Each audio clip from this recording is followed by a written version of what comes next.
Olá, tudo bem? Seja muito bem-vindo ao meu canal. Se você está aqui pela primeira vez, ajude-nos compartilhando, se inscrevendo e também curtindo este vídeo. Bom, eu gostaria de falar aqui brevemente e objetivamente sobre os propósitos da igreja.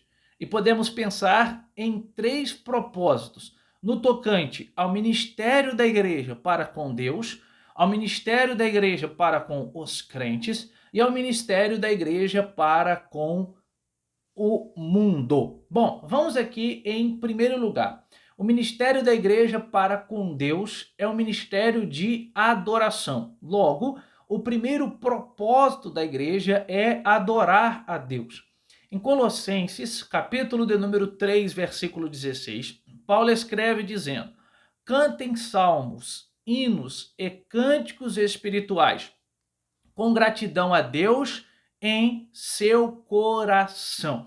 Então, a finalidade ali da reunião dos salvos, era a adoração a Deus. É notório destacar o cantem salmos, porque o livro de Salmos, como nós temos na nossa Bíblia, para os judeus ali no primeiro século, era um livro de louvores. Logo, os salmos eles eram cantados nas reuniões de adoração, ou seja, nos cultos que aconteciam na casa dos convertidos, tá?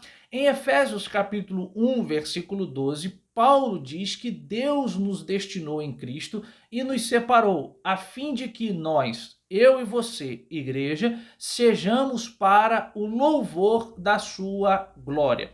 Logo, a adoração na igreja, ela não é meramente a preparação para algo mais. Ela é em si mesma o cumprimento do propósito da igreja com referência ao Senhor. E o que é adorar? Adorar é o ato de reconhecer que há um ser acima de nós. Adorar é o ato de se prostrar, é o ato de reverenciar a grandeza de Deus. A adoração, ela não pode ser realizada apenas no contexto do culto. A adoração é um estilo de vida, tá? Então, que aproveitemos a oportunidade que Deus nos dá para adorá-lo na beleza da sua santidade. Um outro texto importante é o de Efésios capítulo 5, versículo de número 18 e 19, em que Paulo diz: não vos embriagueis com o vinho em que há contenda, mas enchei-vos do Espírito Santo. Então Paulo pensa o enchimento do Espírito Santo dentro de categorias éticas e morais, diferente de Lucas, que tem um aspecto carismático. A gente pode tratar isso em outro momento. E Paulo fala da consequência do crente cheio do Espírito Santo, no versículo de número 19 do livro de Atos. Ele diz que o crente cheio do Espírito Santo, ele diz salmos, hinos e cânticos espirituais, ele canta louvores de todo o seu coração. Então, quem é cheio do Espírito adora a Deus. Quem é cheio do Espírito tributa gratidão a Deus por sua bondade, por sua grandeza e por sua grande misericórdia. Em segundo lugar, segundo propósito da igreja, diz respeito ao ministério dela para com os crentes. E aqui nós temos o fortalecimento. Logo, segundo as Escrituras, a igreja ela tem por obrigação fortalecer os que já são crentes e edificá-los para chegarem à maturidade da sua fé.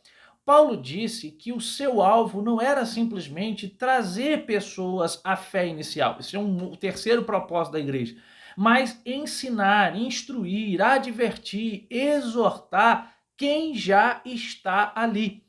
Olha só o que Paulo disse em Colossenses capítulo 1, versículo 28. A cada um com toda a sabedoria, para que apresentemos todo o homem perfeito em Cristo. Então essa advertência visa o aperfeiçoamento. Ele disse à igreja de Éfeso que Deus deu à igreja pessoas capacitadas com o fim de preparar os santos para a obra do ministério, para que o corpo de Cristo seja edificado, até que alcancemos a unidade da fé e do conhecimento do Filho de Deus e cheguemos, portanto, à maturidade, atingindo a medida da plenitude de Cristo. Logo, a igreja, ela tem que visar o fortalecimento dos crentes, a auxiliar na edificação dos crentes. Ela pode e ela deve fazer isso por meio da pregação do evangelho, por meio do ensinamento das escrituras, por meio do incentivo ao ensino teológico, por exemplo, né? Deve haver essa preocupação com a exposição da palavra de Deus. Em terceiro e último lugar, o ministério da igreja para com o mundo. E aqui, portanto, nós temos a evangelização e a misericórdia. Jesus, ele disse aos seus discípulos: ide por todo o mundo, pregai o evangelho a toda criatura. A finalidade dos discípulos era fazer missões, discípulos em outras nações. Então, essa obra evangelística da igreja visa declarar o ministério, anunciar o ministério, dizer que anunciar o evangelho, perdão, dizer que Jesus veio para salvar, Jesus veio para mudar o coração do homem. A finalidade da igreja para com o mundo é anunciar em alto e bom som as boas novas, ou seja, o evangelho, anunciar a misericórdia de Deus e praticar a misericórdia de Deus, tá?